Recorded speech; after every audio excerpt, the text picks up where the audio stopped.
প্রিয় শিক্ষার্থীরা, আমি আজকে তোমাদেরকে ডিজিটাল কন্টেন্টের মাধ্যমে একটি ক্লাস নেওয়ার চেষ্টা করব। তো আশা করি তোমরা সবাই মনোযোগ দিয়ে ক্লাসটি পর্যবেক্ষণ করবে। প্রিয় শিক্ষার্থীরা, তো চলো আমরা আজকের অনলাইন ক্লাসে প্রবেশ করি। তোমরা নিশ্চয়ই ক্লাসটি মনোযোগ সহকারে পর্যবেক্ষণ করবে এই আশা ব্যক্ত করছি। এখন আমি আসিফ আহমেদ সুমন, সিনিয়র শিক্ষক, বেগম রোকেয়া খন্দকার পৌর উচ্চ বিদ্যালয়, তোমাদের আজকের অনলাইন ক্লাসে স্বাগত জানাচ্ছি। তো আজকের ক্লাসটি আমরা করব হচ্ছে যে বিষয়ের উপরে, সেই বিষয়ের উপর ভিত্তি করে এখানে কিছু চিত্রের অবতারণ আমি করেছি। দেখো, আমরা প্রথম যে ঘরটি দেখতে পাচ্ছি সেখানে হচ্ছে 2টি গাছ, তারপরের ঘরে 4টি গাছ, তারপরের ঘরে 6টি গাছ। এরপরে শেষের যে নিচে যে আরেকটি ঘর করা হয়েছে সেখানে দেখো 1 2 3 4 5 6 7 8 একে একে 8টি গাছ নেমে এসেছে। তার মানে লক্ষ্য করে দেখো, প্রথম ঘর থেকে দ্বিতীয় ঘরে গাছের সংখ্যা বৃদ্ধি পেয়েছে, তৃতীয় ঘরেও গাছের সংখ্যা আরও বৃদ্ধি পেয়েছে, চতুর্থ ঘরেও গাছের সংখ্যা আরও বৃদ্ধি পেয়েছে। এবং বৃদ্ধি পাওয়ার যে হার সেটিও যদি তোমরা লক্ষ্য করো তাহলে দেখবে যে সমহারে বৃদ্ধি পেয়েছে। মানে প্রতিটি ঘরে গাছ এক ঘর থেকে আরেক ঘরে 2টি করে বেড়েছে। প্রথম ঘরে ছিল 2টি, অর্থাৎ তারপরে আরও 2টি বেড়ে হলো 4টি, তারপরের ঘরে আরও 2টি বেড়ে হলো 6টি, সর্বশেষ ঘরে আরও 2টি বেড়ে গাছের সংখ্যা দাঁড়ালো 8টি।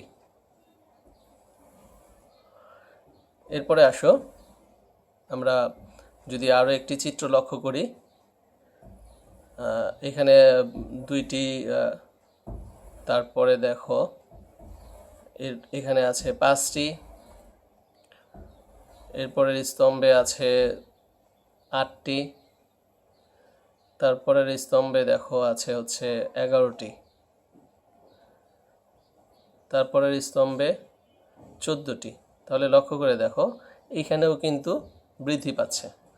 এই যে ক্রমানুসারে বৃদ্ধি পাওয়ার ঘটনাগুলি, এখানেও কিন্তু একটা সম পার্থক্য রয়েছে। 2টি থেকে যে 5টি বেড়েছে, এখানে দেখো কয়টি করে বেড়েছে? 3টি করে। এই যে লাল অংশটা তোমরা দেখতে পাচ্ছ, দেখো প্রত্যেকটা লাল অংশে কিন্তু 3টি করে দেয়া আছে, অর্থাৎ প্রত্যেকটা স্তম্ভই 3টি করে বৃদ্ধি পেয়েছে। তাহলে আমরা দেখলাম যে পরপর 2টি স্তম্ভের পার্থক্য সর্বদাই সমান। তো এই যে এই ঘটনাটি আসলে তোমরা এতক্ষণে নিশ্চয়ই ধরতে পেরেছ যে আমরা সমান্তর ধারার উপরে কিছু কাজ করতে যাব। সমান্তর ধারার ক্ষেত্রেই এই ঘটনাটি ঘটে থাকে যে পরপর যে পার্থক্য থাকে, পরপর 2টি রাশির মধ্যে যে পার্থক্য থাকে সেটা সর্বদাই সমান থাকে। তো আমার প্রিয় শিক্ষার্থীরা, আজকের এই পাঠ শেষে আমরা কি কি শিখতে পারবো? অনুক্রম ও ধারা ব্যাখ্যা করতে পারবো, সমান্তর ধারা বর্ণনা করতে পারবো, সমান্তর ধারার নির্দিষ্টতম পদ ও নির্দিষ্ট সংখ্যক পদের সমষ্টি নির্ণয় সূত্র গঠন করতে পারবো, বিভিন্ন সূত্র প্রয়োগ করে গাণিতিক সমস্যার সমাধানও করতে পারবো আমরা ধারার ক্ষেত্রে। তো প্রিয় শিক্ষার্থীরা, দেখো এখানে একটি বল এক এক করে সিঁড়ি বেয়ে বেয়ে উপরের দিকে উঠতে উঠতে একটি পর্যায়ে সে সিঁড়ির একেবারে উঁচু শীর্ষে গিয়ে অবস্থান করবে। তো এটা দেখো, প্রথম, দ্বিতীয়, তৃতীয়, এভাবে চতুর্থ, তারপরে পঞ্চম, ষষ্ঠ, সপ্তম, সর্বশেষ অষ্টম। তো এই হচ্ছে অনুক্রম। একেবারে ক্রমানুসারে সে কিন্তু উপরে উঠল। এই যে অনুক্রম একটি ধারা সাজানো হলো, 1 2 1 যোগ 2 যোগ 3 যোগ, এইভাবে ধারাটি সাজানো হলো। এবং খেয়াল করে দেখো এদের পার্থক্য কিন্তু একেবারেই সমান, অর্থাৎ প্রত্যেকটি সংখ্যাই কিন্তু এক এক করে বৃদ্ধি পেয়েছে। তাহলে যে ক্ষেত্রে পার্থক্য সমান হয় সেই ক্ষেত্রে আমরা বলবো এটাই হচ্ছে সমান্তর ধারা। তো সমান্তর ধারা যদি আমরা নির্ণয় করি, দেখো আরেকটি চিত্রের মাধ্যমে তোমাদেরকে বোঝানোর চেষ্টা করা হচ্ছে। এক একটি পদ তাদের যে পার্থক্য সেটাকে আমরা ডি দিয়ে নির্দেশ করে থাকি, তাহলে প্রথম পদ থেকে দ্বিতীয় পদ অথবা দ্বিতীয় পদ থেকে প্রথম পদে যে পার্থক্য সেটা ডি, আবার তৃতীয় পদে যে পার্থক্য সেটা হচ্ছে 2D, আবার চতুর্থ পদে যে পার্থক্য সেটা হচ্ছে 3D, এবং সর্বশেষ পদে যে পার্থক্য দেখো এখানে অসংখ্য পরিমাণে ডি এসেছে, আরও অসংখ্য পরিমাণেও আসতে পারে। তো প্রথম পদ হবে এ সমান সমান এ প্লাস 1 - 1 ইন্টু ডি, দ্বিতীয় পদ হবে এ প্লাস ডি অর্থাৎ এ প্লাস 2 - 1 ইন্টু ডি, তৃতীয় পদ হবে একই রকমভাবে এ প্লাস 3 - 1 ইন্টু ডি, একই রকমভাবে চতুর্থ পদ এ প্লাস 4 - 1 ইন্টু ডি, এইভাবে চলতে থাকবে। তো সর্বশেষ nতম পদ, সেইখানে কিন্তু আমার ডি এর সংখ্যা জানা নেই, তো সেই ক্ষেত্রে আমার এ প্লাস n-1 ইন্টু ডি, এটা হবে আমার nতম পদের সূত্র। তাহলে এইখান থেকে কিন্তু আমরা ধারার সাধারণ পদ নির্ণয়ের সূত্রটি পেয়ে গেলাম। তো প্রিয় শিক্ষার্থীরা, তো চলো তোমাদেরকে আমি এখন একটি একক কাজ দেব। তো আমাদের একক কাজে যেই বিষয়টি, যেই প্রশ্নটি তোমাদেরকে আমি দেব সেটি হচ্ছে একটি ধারা তোমাদেরকে তুলে দেওয়া হলো 5 + 8 + 11 + 14 + 17 +...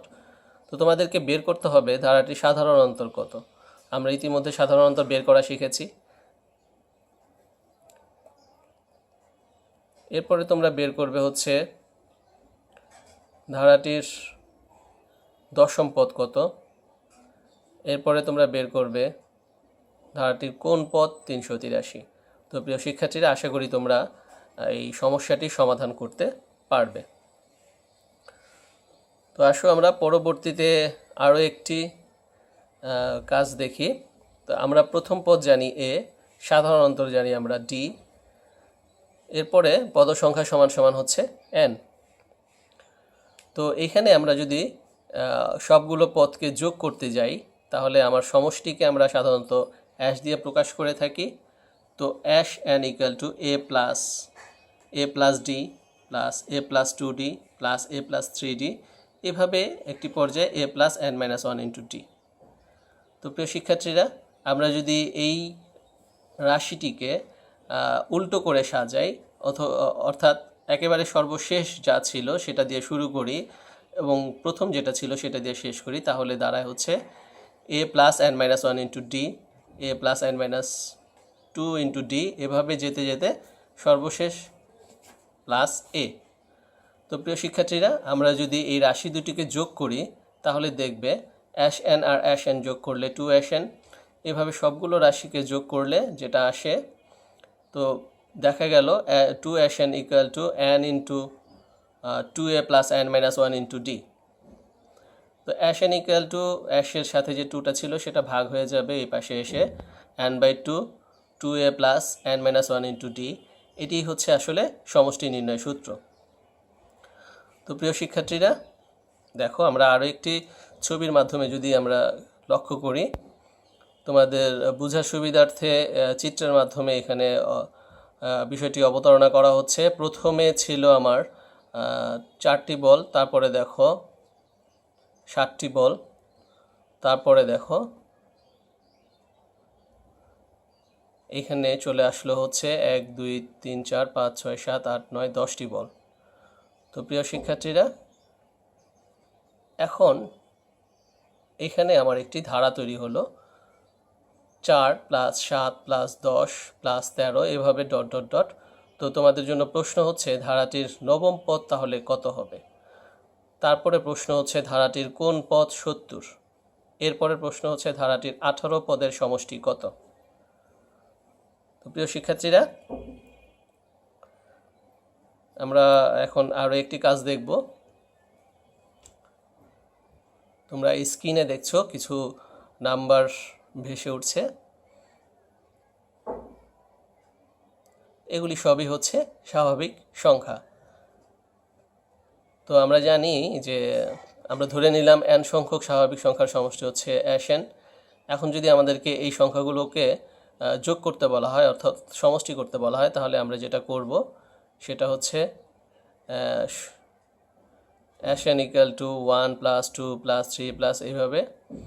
তো আবার এই রাশিটিকে যদি আমরা উল্টা করে সাজিয়ে দেখি তাহলে যেটা আসে, এবং এই দুইটা রাশিকে আমরা যদি যোগ করি, যোগ করার পরে আমরা যা পেলাম তা হচ্ছে ash N equal to N into N plus 1/2।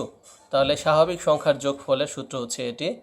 তো প্রথম 50টি স্বাভাবিক সংখ্যার সমষ্টি যদি আমরা বের করতে যাই তাহলে অ্যাশ 50 ইকুয়াল টু এনের জায়গায় হবে 50 প্লাস 1/2 ইকুয়াল টু আমাদের যে রেজাল্ট আসবে সেটা হচ্ছে 1275। তো প্রিয় শিক্ষার্থীরা, সূত্র প্রয়োগ করে প্রদত্ত সমস্যার যদি আমরা সমাধান করার চেষ্টা করি তাহলে আসো তোমাদেরকে একটি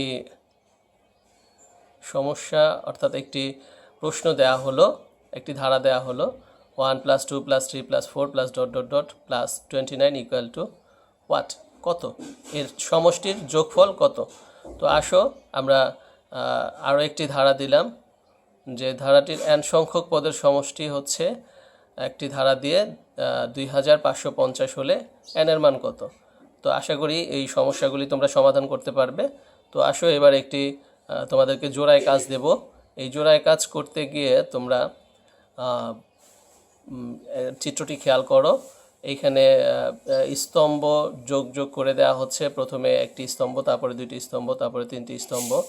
তারপরে তোমরা যেটা করবে সেটা হচ্ছে একটি ধারা, সমান্তর ধারা, ধারাটির সাধারণ অন্তর কত, ধারাটির 9টি পদের সমষ্টি কত, ধারাটির 9 সংখ্যক পদের যদি 880 হয় তাহলে n এর মান কত। তো আসো তোমাদেরকে কিছুটা মূল্যায়ন করা হোক। এই মূল্যায়নে তোমরা যেটা প্রশ্ন করা হবে সেটা হচ্ছে, সজল তার বেতন থেকে প্রথম মাসে 900 টাকা সঞ্চয় করে এবং পরবর্তী মাসগুলোয় প্রতি মাসে এর পূর্ববর্তী মাসের তুলনায় 100 টাকা বেশি সঞ্চয় করে। তো তিনি 4 মাসে কত টাকা সঞ্চয় করেন? এটার উত্তর 4200 টাকা। 2 তিনি 10ম মাসে কত টাকা সঞ্চয় করেন? তোমরা নিশ্চয়ই এটাও বের করতে পারবে, এখানে উত্তর দেওয়া আছে 1800 টাকা। 3 প্রথম 6টি সঞ্চয়ের সংখ্যা দ্বারা ধারাটি কি হবে? তো এখানে ধারাটিও দিয়ে দেওয়া হলো। তোমরা নিজেরাই এটা আসলে করার চেষ্টা করবে। তিনি কততম মাসে 2000 টাকা সঞ্চয় করেন সেটাও তোমরা নিজেরাই বের করার চেষ্টা করবে। তো প্রিয় শিক্ষার্থীরা, তিনি 1 বছরে কত টাকা সঞ্চয় করেন? আশা করি তোমরা এটাও করতে পারবে।